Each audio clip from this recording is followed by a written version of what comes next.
nabili ako sa TikTok, no? Kasi ako, mahilig ako sa motor. Kailangan, meron tayong mga, in case of emergency, meron tayong mga gamit. Ito sa guys, order ko to. So, buksan natin, check natin.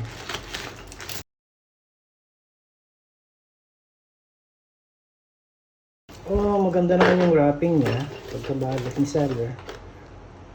Yan. So, ilang tools to? 1, 2, 3, 4, 5, 6, 7, 8, 9. So, meron tayong 9. Yan wrench set. Socket wrench. 10 pieces pero 9 lang yun dito. 9 yung naka-display. So, check natin kung talagang 10 talaga siya.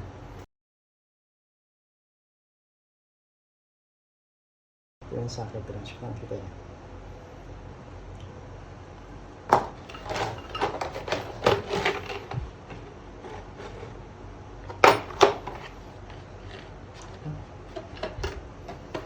Yan.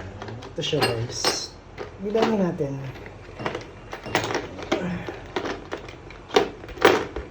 Okay.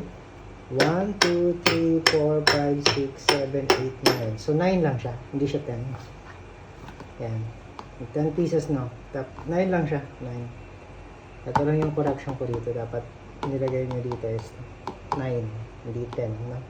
So 1, 2, 3, 4, 5, 6, 7, 8, 9. 10. Ayun ba yun? Ito yung bilhin niya pang 10. 1, 2, 3, 4, 5, 6, 7, 8, 9, 10. Oh, 10 nga naman. Okay. So, ito guys, ayan. Simula siya sa, anong number to? 8. 8 siya. Simula siya dito sa 8. Yan, 8. Yan. 8. 8. And 21. Yan, 21 siya. Yan. So, gagawin nyo guys is, yan, ilalagay nyo lang siya. Meron siyang, eto, and this one. Yan. So, baliktaran siya. So, pwede nyo gamitin ng ganito. Yan. So, ganyan. Yan, ilalagay nyo lang siya ganyan. Yan. Simple lang, no? Yan. Huwag ka nang galagutin nyo lang. At the same time, eto sa kabila, ganun din. So, itong ginamit nyo, yun. Didiin nyo lang. Yan. Same din dun sa ito na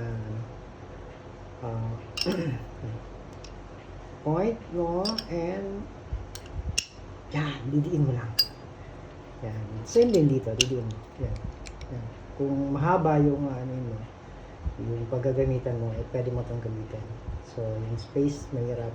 And ito naman, kung belo naman, pwede ito. Yan. Nasa yellow basket yan. So, click nyo na lang. Okay, kung gusto nyo ito.